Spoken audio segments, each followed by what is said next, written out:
اس وقت تو سارے لوگ یہی کہہ رہے ہیں کہ بھائی یہ 2020 ہمیں سال بھلا نہیں ہے، یہ سال ہمیں لگا ہی نہیں ہے، اور لوگ کہہ رہے ہیں کہ اس میں وائرس ہے، یہ 2020 جو سال ہے یہ ٹھیک نہیں ہے، اس میں بلائیں ہیں، اس میں مصیبتیں ہیں۔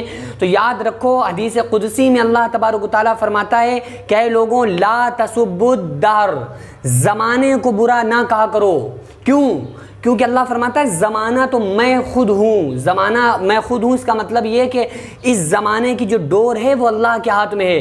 اللہ جدھر چاہتا ہے جیسے چاہتا ہے پھر اس زمانے کو، اس دنیا کو چلاتا ہے۔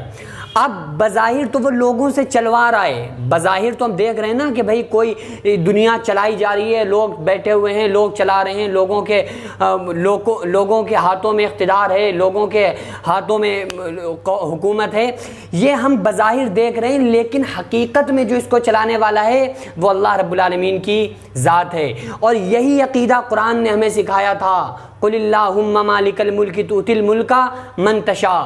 اللہ فرماتا ہے کہ اللہ جسے چاہے ملک بخش دے اور جس سے چاہے ملک چھین لے۔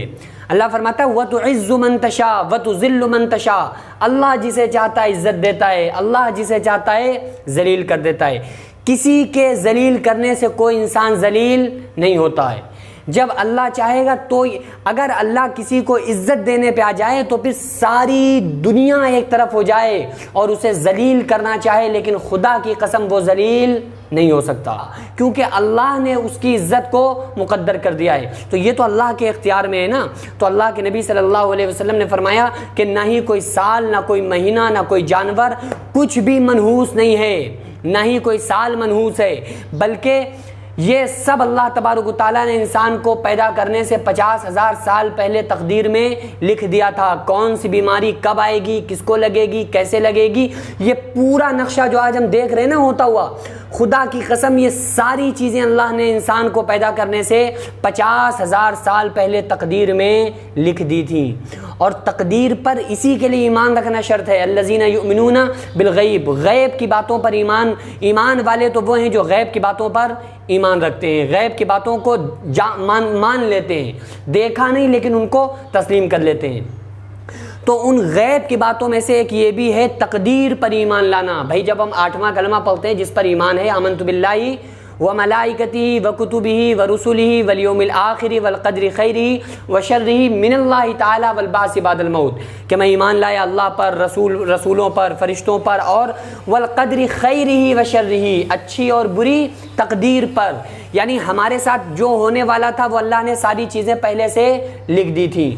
اور اللہ کے نبی صلی اللہ علیہ وسلم نے ارشاد فرمایا کہ کبھی تم سے کوئی کام برا ہو جائے تو یوں نہ کہا کرو کہ اگر میں ایسا کرتا تو ایسا ہو جاتا۔ لوگ کہتے ہیں نا، ارے یار میں ایکسیڈنٹ کسی کا ہو گیا، ارے یار وہ گاڑی تیز چلا رہا تھا اس لیے اس کا ایکسیڈنٹ ہو گیا۔ بھائی رعایت رکھنا چاہیے، ان باتوں کا خیال رکھنا چاہیے اپنی جانب میں، لیکن اگر کوئی کام غلط ہو جائے تو یہ انسان نہ کہے ارے یار اگر میں وہاں نہ جاتا تو یہ کام نہیں ہوتا، اگر میں اتنی تیز گاڑی نہ چلاتا تو ایکسیڈنٹ نہیں ہوتا، اگر میں وہاں نہ جاتا تو ایکسیڈنٹ نہیں ہوتا۔ یہ باتیں انسان کو نہیں کرنا چاہیے۔ پیارے آقا صلی اللہ علیہ وسلم نے فرمایا کوئی کام غلط ہو جائے تو انسان تم یوں نہ کہا کرو کہ بھائی اگر ہم ایسا کرتے تو ایسا ہو جاتا۔ تم ایسا کیوں کرتے جب اللہ نے ایسا لکھا ہی نہیں تھا؟ لکھا ہی اللہ نے وہی تھا جو تم سے ہوا ہے، جو ہوا ہے یہی اللہ نے لکھا تھا، اس لیے تم اس کے علاوہ اس کے خلاف کیسے کر سکتے تھے؟ تو ان ساری باتوں پر ایمان رکھنا ضروری ہے، ان چیزوں کو